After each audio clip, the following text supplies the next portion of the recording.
Alors on va écrire la DTD concernant ce document XML. Donc évidemment déjà il faut écrire un document XML bien formé et puis indiquer dans le cadre d'une DTD la balise doctype qui permet de vérifier les règles d'écriture par rapport à ce fichier là qui pour l'instant étant dans le même répertoire est vide. Alors première chose à faire évidemment c'est de bien vérifier que votre document est bien formé. Par exemple sur le site de validation un des sites de validation du W3C. Donc là, je vais simplement vérifier la forme. Donc je vais enlever la référence à la DTD pour vérifier le contenu simple du document.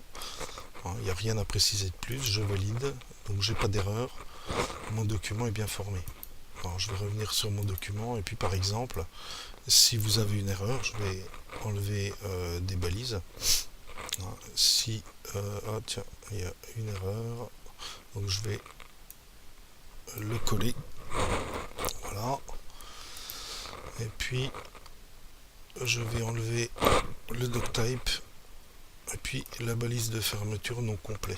Voilà, si vous validez, il va vous signaler ici que vous avez une erreur, qui vous manque la balise fermante, donc non complet.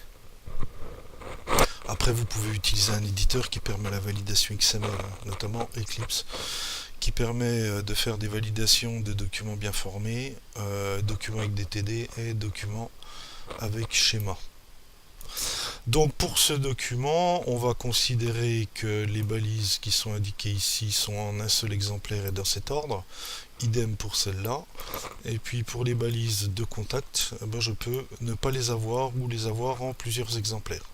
Donc balise téléphone, fax et email. Alors la première chose que je vous conseille, c'est déjà de représenter, on va dire, l'arborescence, et puis après, enfin, à la fin, représenter le contenu des balises textuelles, donc qui contiennent des informations.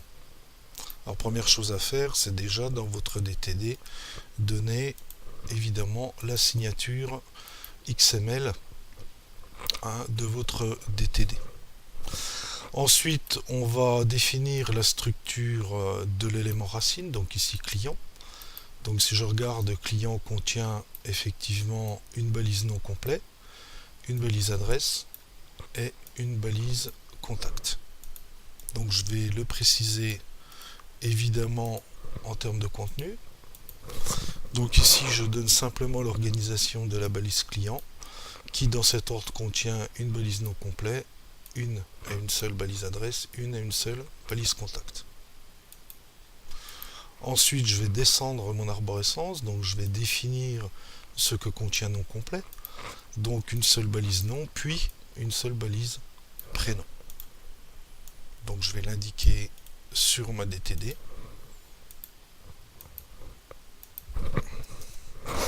Donc ici, ma balise nom complet contient une seule balise nom et une seule balise prénom.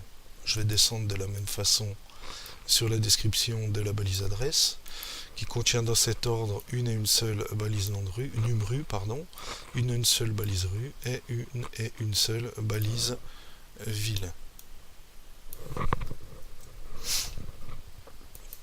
Donc, description que je mets ici. Et enfin, au niveau de l'arborescence, la description du contenu de la balise contact qui contient cette fois-ci aucune ou plusieurs balises téléphone, aucune ou plusieurs balises fax, aucune ou plusieurs balises email, d'après le sujet évidemment qu'on avait vu en cours. Donc ici, je vais décrire l'organisation de la balise contact. Donc ici, les étoiles pour chacune des balises qui permettent de définir aucune ou plusieurs balises. Là, j'ai fini de définir l'organisation arborescente de mon document XML. Donc maintenant, je vais décrire pour toutes les balises leur contenu qui est textuel, qui est du contenu de type PC Data. Donc la première balise nom et balise prénom. Donc je vais simplement indiquer que mes balises contiennent du PC Data. Je vais sauter une ligne pour qu'on voit bien évidemment la description des balises qui contiennent de la donnée. Ensuite, je vais avoir exactement la même chose pour NumRu, rue et ville. hein. Donc je vais les rajouter en dessous. Voilà. Alors vous pouvez sauter des lignes, hein, pour avoir une organisation un peu plus visuelle, on va dire, hein, et puis bien voir évidemment ce que vous faites. Bon, là c'est un document simple. Dans le cas de documents complexes, il faudra penser à vous donner des petites solutions de ce type là. Et puis la dernière, donc les trois balises, hein, puisqu'en fait il y a trois définitions malgré qu'il y ait 6 balises. La définition de téléphone, PC data, fax PC data et email PC data. Donc que je reporte sur ma DTD.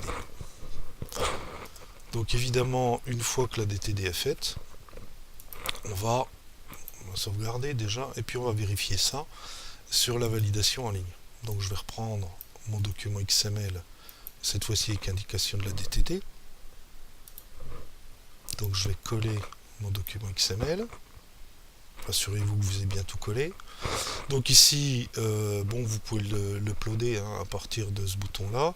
Là, vous cochez la case que si vous faites une validation par schéma. C'est une DTD, j'ai pas à cocher la case, je valide. Donc il a remarqué qu'il y avait dans l'entête évidemment la signature d'une DTD. Donc il va me demander de mettre le contenu du fichier client.dtd ou de l'uploader par le biais de ce fichier là. Donc je vais reprendre évidemment le contenu de ma DTD. Voilà.